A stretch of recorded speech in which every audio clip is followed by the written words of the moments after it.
Aquele vídeo que explodiu o mundo afora é resultado do que eu fiz antes dele, né? E esse antes dele foi bem pesado. Começou lá em Pitangui, interior de Minas Gerais, eu sou mineiro. Apesar de que muita gente acha que eu nasci no Rio, mas não nasci, nasci em Minas. E no caos da miséria, caos mesmo. Quando eu falo caos, falo com muito orgulho. Que eu costumo brincar que existe a classe A, B, C, D, E e depois o lugar que eu nasci. É bem caos da miséria. Não tinha muito emprego, muitas possibilidades de girar sua própria engrenagem, ganhar seu próprio dinheiro em Pitangui. Então meu pai teve que começar a migrar de cidade em cidade para buscar algum tipo de serviço para fazer. Meu pai também é um cara que estudou o básico do básico, porque teve que abandonar também para ajudar em casa, assim como aconteceu comigo. E começou a migrar de cidade em cidade para trabalhar fazendo carvão, lá em Minas Gerais mesmo. E aí uma dessas viagens, eu já com meus 7 anos de idade, a minha mãe sofre derrame cerebral em uma carvoeira, sem acesso nem sequer à energia elétrica. Meu pai, no desespero lá do marido, vendo a esposa se perder ali, com 5 filhos dentro de casa, o mais velho tinha 11 anos de idade. O meu pai pega a minha mãe, arruma alguém, coloca a minha mãe dentro de uma mulher de um caminhão e leva para Campina Verde, em uma das cidades de Minas. Chega em Campina Verde, os médicos olham para minha mãe e falam, não tem como nem tocar. Dificilmente ela vai sobreviver, mas pode levar para Uberlândia, que já era uma cidade que tinha um hospital das clínicas, que tinha um pouco mais de estrutura para receber um quadro daquele. Só que isso foram horas de viagem, da Carvoeira a Campina Verde algumas horas, de Campina Verde a Uberlândia algumas horas. Aí quando cheguei em Uberlândia, o médico olha para minha mãe, chama meu pai e fala, olha, pode chamar os filhos para ver a mãe pela última vez, porque humanamente falando a medicina não consegue contribuir com muita coisa aqui, é mesmo esperar o coração parar de bater, porque o sangue derramou muito na cabeça por muitas horas, então não dá para fazer muita coisa. E ali começa a história de sucesso de Rick Chester, porque meu pai, apesar de ser um pedreiro, um cara que estudou pouquíssimo, ele teve uma percepção de chamar, não permitiu que os filhos entrassem para ver a mãe, mas ele saiu para conversar com os filhos. Aí meu pai vira para esses filhos e fala, olha, nós precisamos fazer a nossa primeira reunião de empresa. E aí eu falei, como assim, pai, reunião de empresa? Eu sempre fui um cara muito curioso, né? Ele falou, apesar de estarmos no caos da miséria, o comportamento aqui precisa ser empresarial.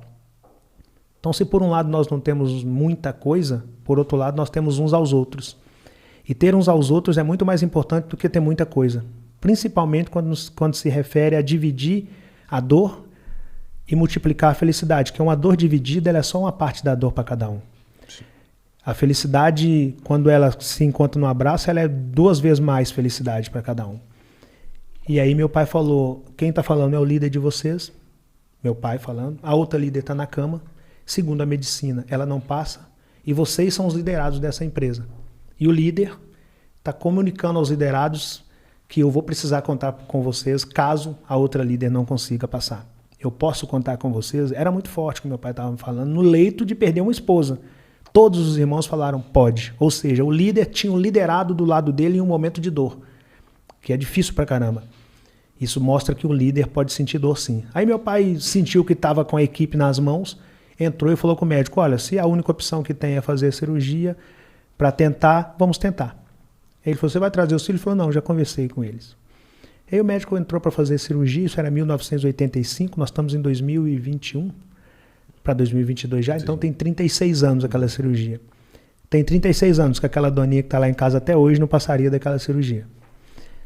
Só que naquele dia, apesar de eu não ter perdido a mãe, eu penso que naquele dia Deus nos escolheu, tocou na saúde da minha mãe de uma maneira muito cruel, mas tocou na saúde da minha mãe para nos mostrar que nós tínhamos muito mais do que imaginávamos. Ter uns aos outros era muito forte naquele momento. E a vida seguiu. Só que a minha mãe ficou com várias sequelas, ficou quase 2 anos tratando da cabeça, assim, diretamente tratando com o derrame, fazendo lavagem, curativo, acamada mesmo. Aí já não dava mais para fazer muita coisa, ou seja, uma das líderes de fato não tinha como muito girar a engrenagem da casa. Voltamos para Pitangui, porque não dava também para uma recém-operada estar dentro de uma carvoeira fazendo carvão, não tinha como. Aí era só meu pai, que os filhos não conseguiam ajudar muito nessa época. Só que Pitangui não tinha emprego, aquilo que eu te falei.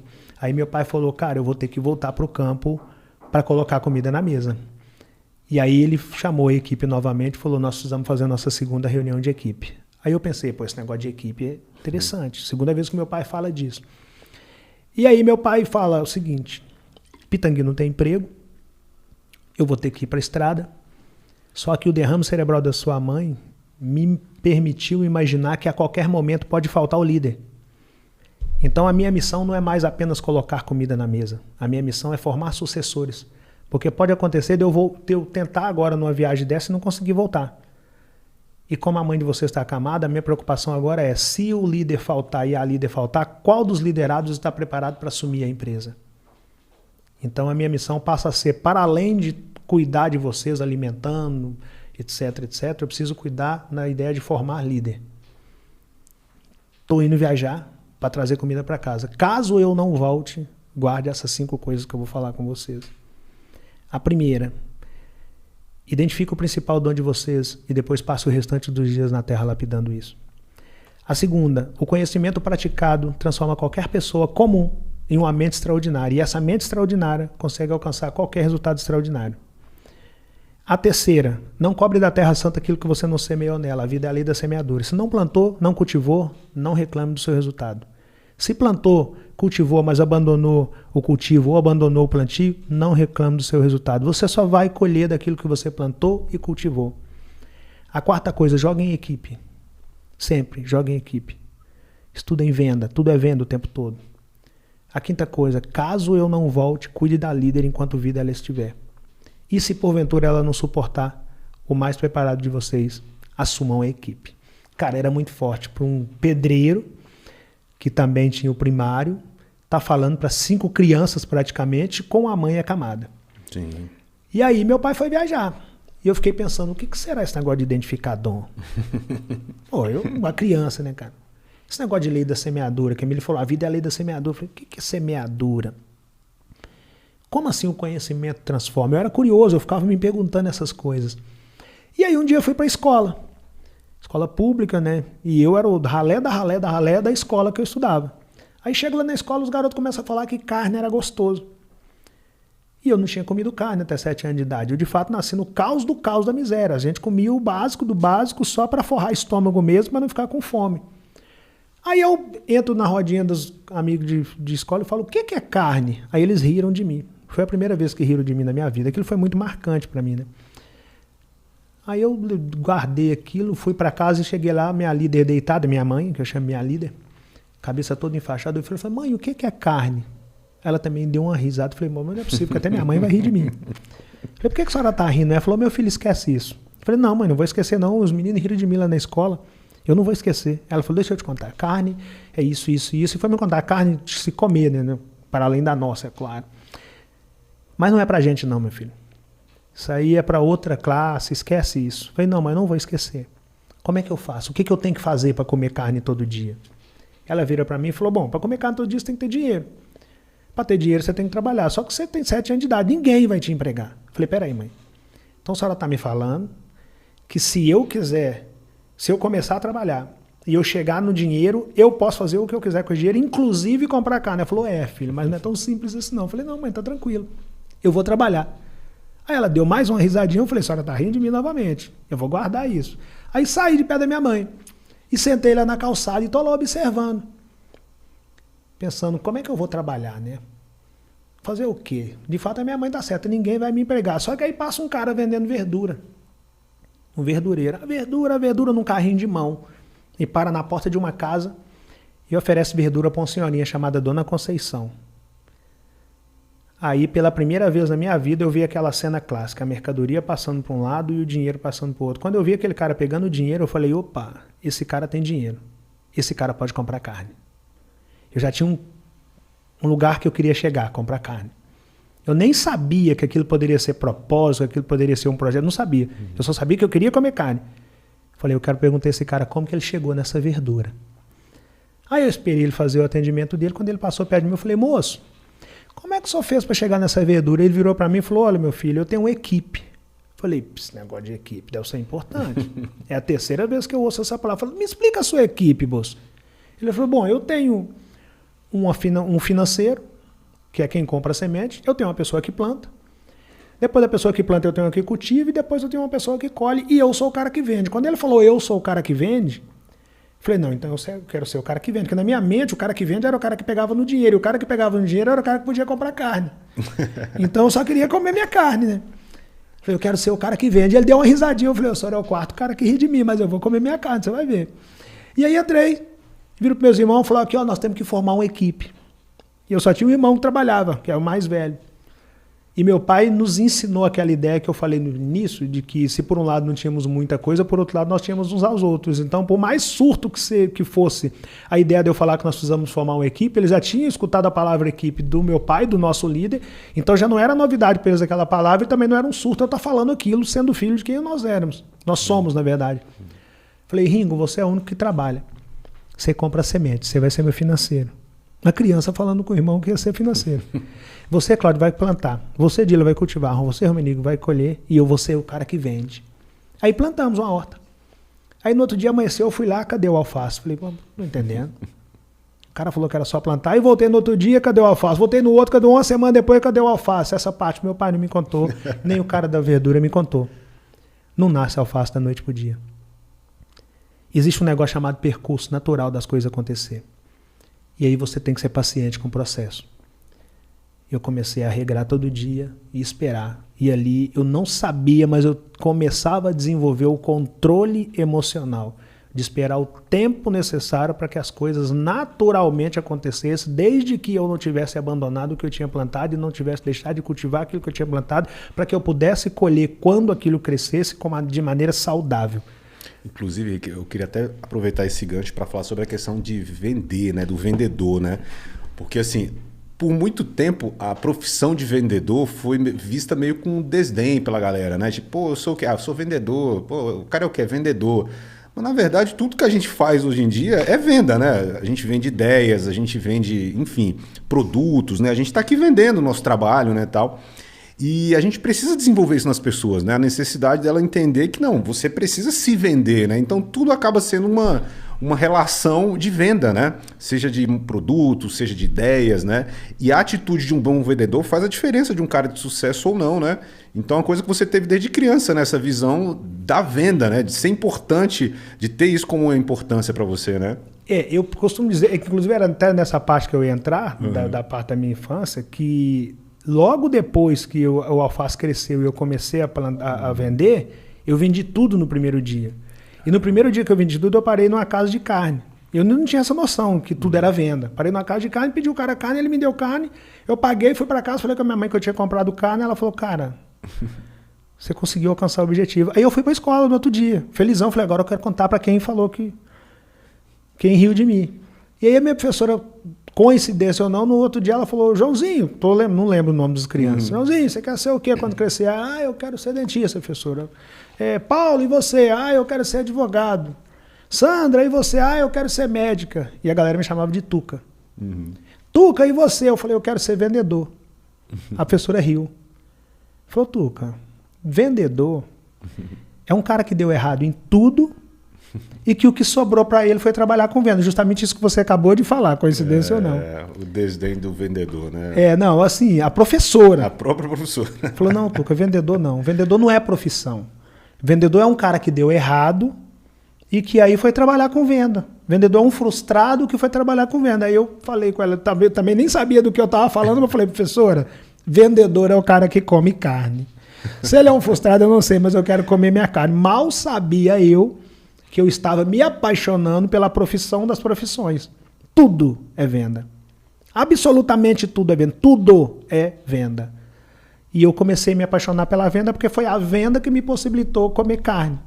Mas ali eu ainda não estava tão apaixonado. Eu comecei a apaixonar mesmo, foi a partir do momento que eu comecei a vender todo dia, minha horta acabou. Cheguei lá e falei, pô, cadê meu alface? Não entendi, acabou o alface. E quando acabou o alface, eu percebi que eu não poderia deixar meus clientes na mão. Comecei a comprar alface do cara que eu perguntei no primeiro dia, para que eu pudesse atender meus clientes. Só que enquanto eu estava atendendo meus clientes, eu vi um cara engraxando sapato, eu vi um outro menino vendendo sacolé, eu comecei a vender sacolé, eu vi um outro vendendo coxa, eu vi um outro cara vendendo panela, eu falei, cara, tudo é venda. Absolutamente tudo é venda. O tempo todo tem alguém procurando alguma coisa para comprar. E aí eu voltei para casa e comecei a olhar. Tinha um pé de abacate, um pé de manga, um pé de mamão. Eu falei, peraí, cara, por que eu não estou vendendo abacate? Por que eu não estou vendendo manga? Por que eu não estou vendendo mamão? Aí eu comecei a ver venda em tudo.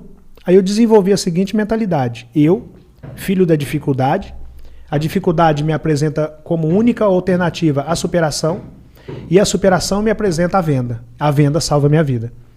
Só que para você sair da dificuldade, você tem que entender que você precisa superar a dificuldade. O primeiro passo é você entender, estou passando por um momento delicado e preciso superá-lo. A partir do momento que essa ficha cai para você, a vida automaticamente lhe apresenta a superação.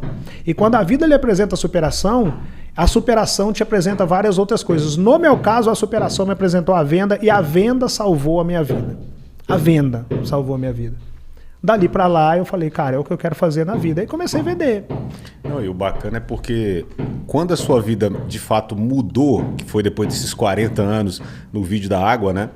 Toda essa história se refletiu naquele momento. Então, assim, não, a vida do Rick mudou por causa daquele vídeo? Não, na verdade, a vida do Rick foi se construindo, né? E naquele vídeo refletiu essa trajetória toda, né?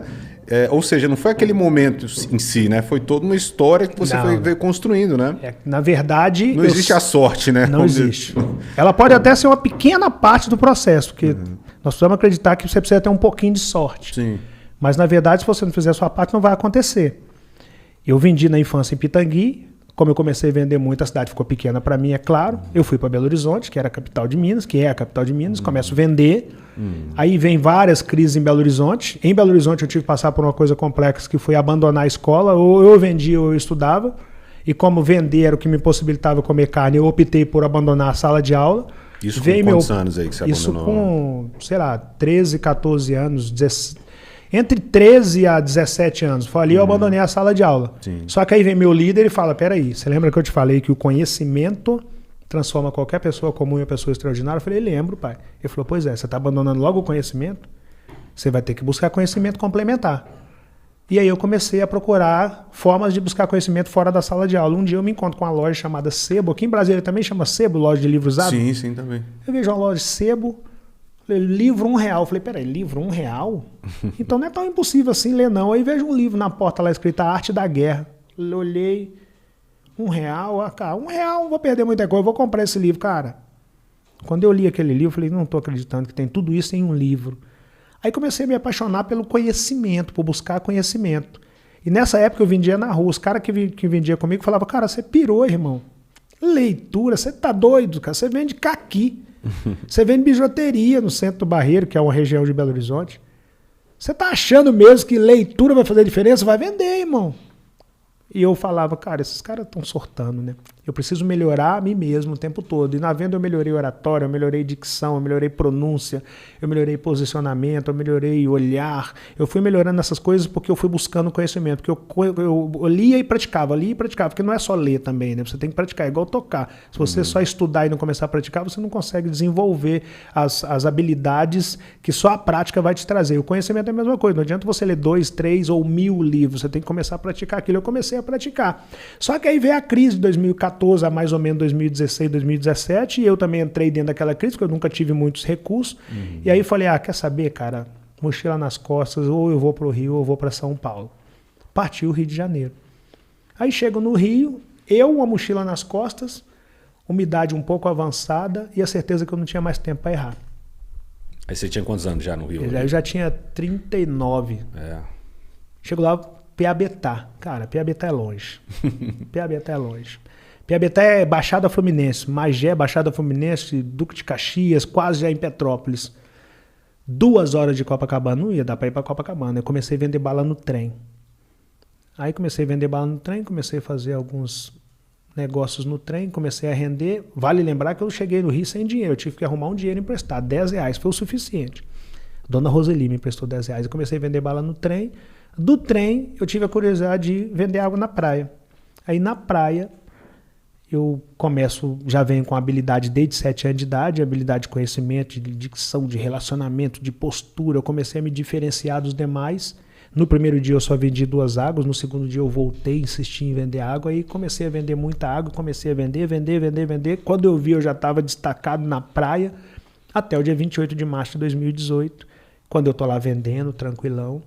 E um senhor me pede uma água, eu chego para atender o senhor, ele está acompanhado de um outro rapaz. Aí eu tô atendendo o senhor e o rapaz tá conversando com a terceira pessoa e falando que o Brasil tá em crise, eu tô indo embora, isso aqui já deu, esse lugar atolado, isso aqui é o fim, misericórdia nisso aqui, essa ideia do brasileiro que esse lugar aqui é improdutivo. Eu tô vendendo água pro cara e tô escutando o cara falar, gatilho da observação. Aí quando eu termino o atendimento, eu viro e falo, meu parceiro, desculpa estar te incomodando, mas o Brasil não tá nessa crise toda que você tá falando não. Pra que eu fui falar isso pra esse cara? Esse cara se levanta, olha pra mim, eu com a caixa de isopor na mão. Eu já não sou muito bonito, né?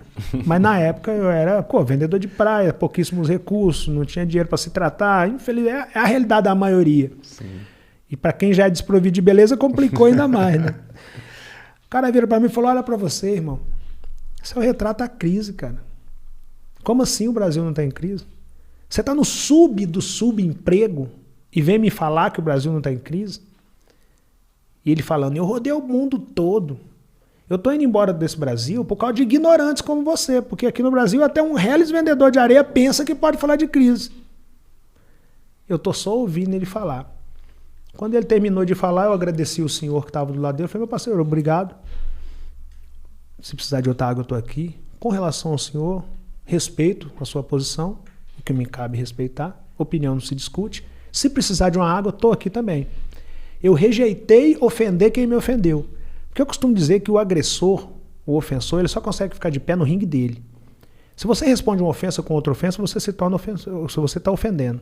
Se você responde agressão com agressão, você está agredindo. Se você responde humilhação com humilhação, você está humilhando. Ele só consegue ficar de pé no ringue dele.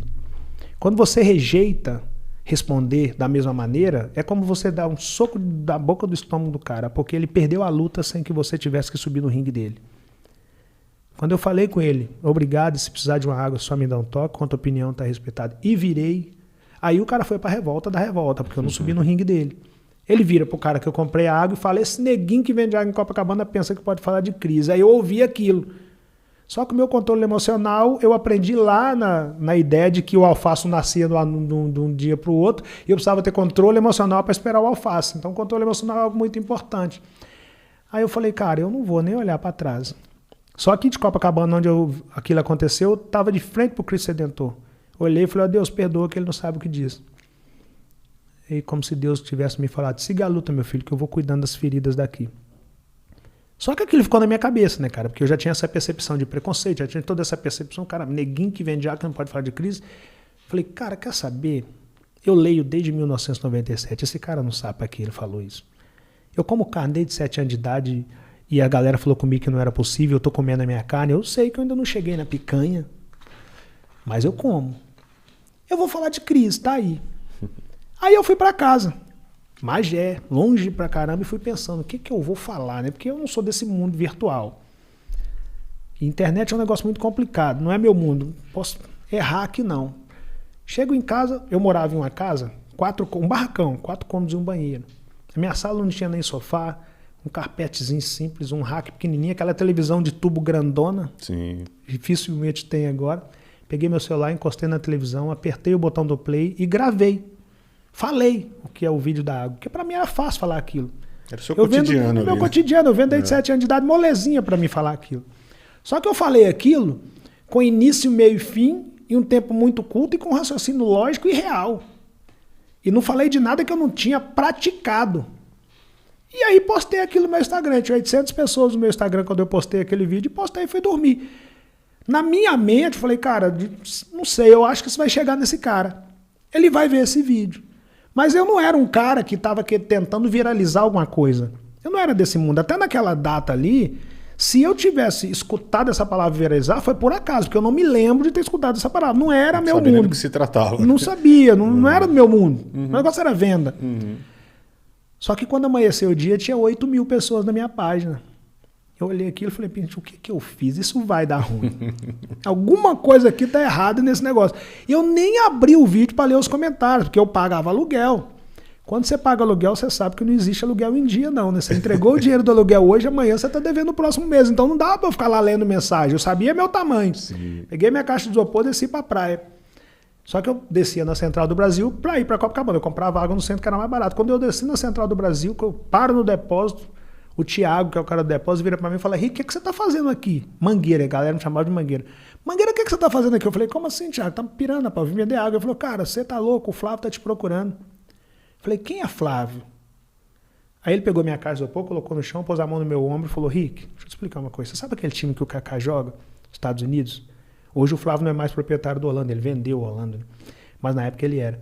Sabe aquele time que o Kaká joga, que a Marta joga? Eu falei, sei. Ele falou, pois é, o Flávio é o dono daquele time. Esse cara mora lá em Orlando, na Flórida, esse cara tá te procurando. Eu pensei, misericórdia, esse vídeo, alguma coisa de errado eu falei naquele vídeo que incomodou esse cara, isso vai dar ruim. Não, chegou rápido nele assim? Não, chegou rápido porque assim, como viralizou tudo mesmo, que é empreendedorismo, a galera tem hábito de, igual hoje a galera tem hábito de ver e me marcar, sim, a galera tinha hábito de ver e marcar o Flávio, tem até hoje, né? Eu pensei que alguma coisa eu fiz nesse vídeo que esse cara não deve ter gostado. Vou acabar apagando esse vídeo. Falei, Thiago, esse cara tá com a vida feita, eu tenho que vender minha água, eu tô indo pra Copacabana. O Thiago falou, Rick, você não entendeu. Você sabe o Number One, curso de inglês? A Wiser Educação, a Buzz Editora, o meusucesso.com, Powerhouse. Falei, sei, Thiago. Falei, tudo desse cara, Rick. Sabe o Geração de Valor? Eu falei, sei, já li os livros de Geração de Valor. Eu falei, pois é, o Geração de Valor é desse cara aí que eu fui associar que o Flávio era o cara do Geração de Valor. Sim. Falei, Thiago, beleza, mas eu vou vender minha água, eu não sei o que eu fiz contra esse cara, tô indo vender minha água. O Thiago, Henrique, você não adianta, vai. Aí fui pra praia. Quando eu cheguei na praia, eu descobri que todo mundo conhece o tal do Flávio. O Flávio tá de... Todo mundo na areia falando do tal do Flávio. E eu não tinha Instagram na rua. Eu costumo brincar que o meu plano de internet era daquele. Você abriu o Instagram na rua, lá se foi dados móveis.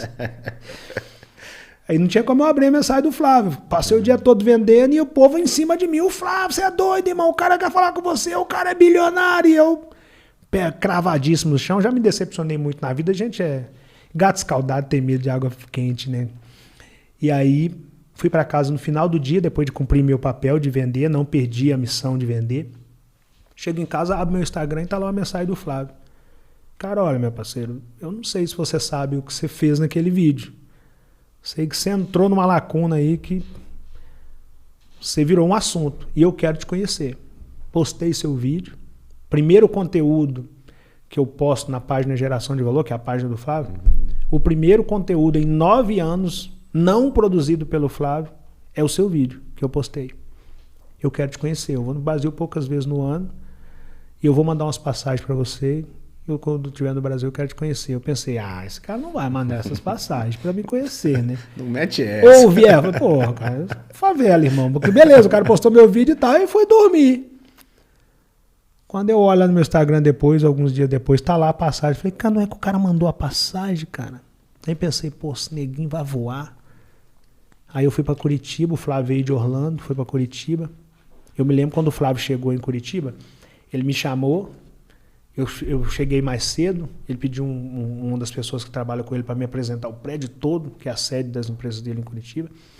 E aí quando ele chegou, ele subiu o elevador, parou no andar que eu estava, ele chamou todo mundo no andar assim, pega aí, para aí, só para um pouquinho aí. Chamou todo mundo, me abraçou e falou, guarda o rosto desse cara, esse cara vai bombar. Eu olhei para ele e pensei, eu vendo água, cara, você pirou. O que eu sei fazer é vender. E aí ele entrou comigo para uma sala, falou, cara, me fala um pouco de você, eu preciso entender de onde vem seu raciocínio. Eu comecei a contar para ele várias dessas coisas que eu te contei aqui. Ele achou muito interessante, ele me contou também a história dele, que ele também começou com pouquíssimos recursos, nasceu em Jabu, Zona Oeste, do lado de Bangu, Realengo, Senador Camará, aquela região ali.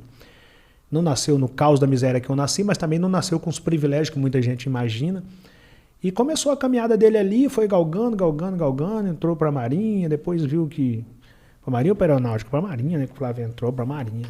Foi pra Marinha mesmo. Marinha. E aí, ele vai me matar, porque eu tô perguntando aqui pra Marinha ou pra Aeronáutica. E aí... Foi expulso do colégio militar, foi, né? Então assim... É uma história muito bacana. Depois também. ele começou a trabalhar vendendo curso, depois resolveu começar a história dele com ele por ele mesmo. Mas é um cara que pegou ônibus lotado igual a gente, etc. Que teve a luta dele... de anonimato, de suor de rosto, de começar com pouco, ele teve isso. Sim, talvez até essa identificação assim tenha ligado vocês, né? Exatamente isso que ele me falou. Eu falei, cara, sua história se parece com a minha. Claro que eu não passei por um texto que você passou, mas sua história se parece muito com a minha. Cara, eu quero te fazer uns convites pra gente tentar algumas coisas junto aí. Ele me falou de algumas coisas, eu viro pro Flávio, depois de ouvir os convites, falo, cara, eu preciso ir em Minas ouvir meu pai. Eu, um homem de 40 anos. Flávio vira para mim e falou, meu amigo, eu já tinha achado o vídeo extraordinário que você fez, mas essa atitude de estar aqui e falar que tem que ir em Minas ouvir o seu pai é gigantesca. Nem sei se você tem noção desse gesto, mas eu sempre tive, porque meu pai para mim é uma referência inenarrável. E aí ele falou, vá lá e ouça então seu pai. Se ele permitir, você me dá um toque. Me deu o número dele, essa altura já tinha o número do Flávio. Aí fui para Minas. Chego em Minas, conto tudo pro meu pai, ele não é desse mundo de internet. Não sabia quem era o Flávio, provavelmente. Meu pai não sabia quem era o Flávio, esse negócio de Instagram, provavelmente meu pai nunca tinha escutado falar em Instagram, Facebook, não era o mundo do meu pai. Contei tudo para ele. Ele terminou, meu filho? Eu falei, terminei. Ele falou, deixa eu te falar duas coisas. Você lembrou que você tem 40 anos de idade? Eu falei, não, pai. Ele falou, pois é, você tem 40 anos de idade. Então, essa pode estar sendo a sua primeira grande chance na vida. Já pensou nisso? Eu falei, não tinha pensado por esse lado, não. Ele falou, então antes de você pensar, deixa eu te falar a segunda. Com 40, negão, Brasil, colega, essa pode estar sendo a sua última grande chance na vida. A primeira pode estar sendo a última. Então, vá, dê o seu melhor e mostre para o mundo o que um pedreiro te ensinou. Aí eu já tinha o aval do meu líder, né, cara? Aí eu mandei uma mensagem pro Flávio, falou, meu pai falou que tá tudo certo. Ele falou, então agora muda tudo. Vai para São Paulo, vou mandar umas passagens para você vai conhecer o Anderson Cavalcante da Buzz Editora. Nós vamos escrever seu livro. Eu pensei, livro, cara, quem vai comprar livro de um cara que vende água? Isso não vai dar certo. Ele, calma. Vai para São Paulo. Aí eu vou para São Paulo, conheço o Anderson Cavalcante. Ele senta para mim. Primeiro o Flávio liga para ele e fala, Anderson, vamos fazer uma boa ação? Foi assim. Aí o Anderson falou, Flávio, vamos, eu não sei o que é não, mas vamos. Ele falou, não, você viu o vídeo da água e tal? O Anderson falou, vi sim. Pois é, vamos escrever o livro desse cara? O Anderson falou, vamos. Isso mas, quanto tempo depois do vídeo, assim? Não, foi rápido, foi rápido. Caramba, coisa de foi meses, rápido. Assim? Foi meses, foi pouquíssimos meses. Caramba. Eu não tenho aqui agora com precisão, mas foi rápido. Coisa de 3 meses eu tava... Coisa de 1 mês eu tava com o Flávio, coisa de 2 meses no máximo, 1 mês e meio, 2 eu tava com o Anderson. Foi assim, foi rápido. Caramba. Aí, negócio de internet, o negócio gira rápido. Por isso que é importante a gente estar preparado para as oportunidades. Tá pronto. Né? Aí eu chego no Anderson, com essa ideia de vamos fazer uma boa ação. Só que da minha mente foi, não vai pegar esse negócio de livro, e eu com os pés cravados no chão. Aí chego no Anderson, o Anderson falou, olha, vamos escrever seu livro, já está sendo convidado para falar em alguns lugares. Falei, tá, vamos. Aí comecei a escrever. Aí veio um convite para mais uma palestra, para mais um, e eu escrevendo o meu livro, os seguidores foram crescendo, eu fui fazendo outros vídeos que foram viralizando, aí chega um convite para palestrar em Harvard. Aí a brincadeira começou a ficar um pouco mais séria, porque aquilo foi um alarde muito grande, o barulho foi enorme. É Harvard, né, cara? Sim. Quando se fala de Harvard, independente da expressão do que você está indo fazer lá, o nome Harvard já tem um peso gigantesco, e aí o assunto girou. Eu chego em Harvard, no meio da minha palestra em Harvard, sai matéria para tudo enquanto é lado. Nesse exato momento, o ambulante Copacabana está palestrando em Harvard. E ali, milhares de pessoas começam a me acompanhar dali. Aí eu viro o assunto em várias partes do mundo. E ali o Flávio me liga novamente, ele já estava em Orlando. Ele me liga e fala, Rick, ao invés de você voltar para o Brasil, vem aqui.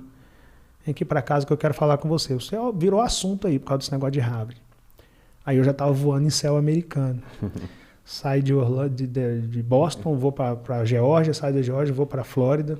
Chego lá, tá o Flávio esperando no aeroporto 2 horas da madrugada. Aí me coloco no Rolls Royce dele e eu vou com o Flávio. Uber Black, né? O verdadeiro Uber Black. Rolls Royce, pega essa visão. Pega essa visão aí, Rogério. E aí, cara, eu olhando aquilo, encantado, né, cara, pouquíssimo recurso, aquilo pra mim era muito novidade. E aí ele vira pra mim, 2 horas de reunião, de madrugada, 2 horas. Ele vira pra mim e fala no final da reunião, olha, você vai voltar pro Brasil e chega lá, vai ter uma surpresa lá pra você. Eu pensei, o que será que esses caras estão aprontando? Aí eu volto pro Brasil, surpresa. Mais uma surpresa. E as coisas eram muito velozes, né? E eu com o pé cravado no chão.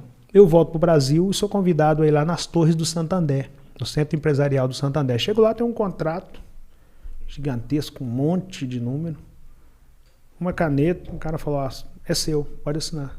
Eu olhei para aquilo e falei, cara, eu não tenho nem roupa para assinar esse contrato. Sou favela, irmão. Se caiu um dinheiro desse na minha conta, eles vão baixar lá em casa. Vocês piraram, né? Não, pode assinar, é seu. Falei, vou assinar esse negócio até de costa aqui. Coloquei um pinguinho, pá, Galera chique coloca um pinguinho. Falei, esse negócio desse pinguinho deve ter alguma coisa. Assinei. O cara falou, agora muda tudo. A partir desse contrato, você é o rosto do Santander. Você vai por horário nobre em todo o país aí. Ali, eu comecei a gravar o comercial do banco e fui para... O rosto espalhou. Aí o Danilo me chama para fazer uma matéria, Danilo Gentili. Sim. Aí depois o Fantástico, depois o Domingo Espetacular, depois a Fátima Bernardes, depois a Ana. E quando eu vi, eu tinha ido em praticamente todos os grandes programas. Isso muito rápido. Aí meu livro sai. Sim. E eu, assim, não vai vender. Aí vendeu 1.000 cópias, 1.500 cópias. Falei, mas é lançamento, é novidade, meu nome tá aí, então... Aquele negócio do pé no chão, do cara que já acha como sua mãe, não é pra você não, então não empolga não. Aí eu ligo pro Anderson e falo, Anderson, quantos livros no Brasil que é um best-seller? Porque quando eu comprei o Arte da Guerra lá atrás, tinha um selinho de best-seller, achava aquilo bonito. Ele falou, Henrique, não é fácil não, irmão. Não se apega a isso não. Eu falei, tá, Anderson, mas quantos? Ele falou, não é fácil não, o brasileiro não lê.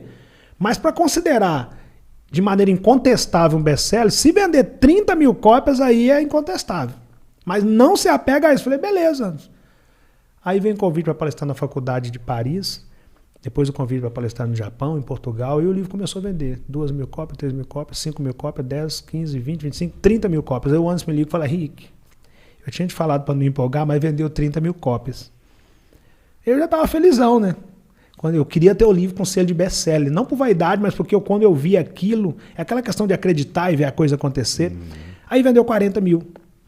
Aí depois vendeu 50, 60, 70, 80, 90, 100 mil cópias. O Anderson me liga e falou, cara, você vendeu 100 mil cópias de livro no Brasil, isso é difícil pra caramba.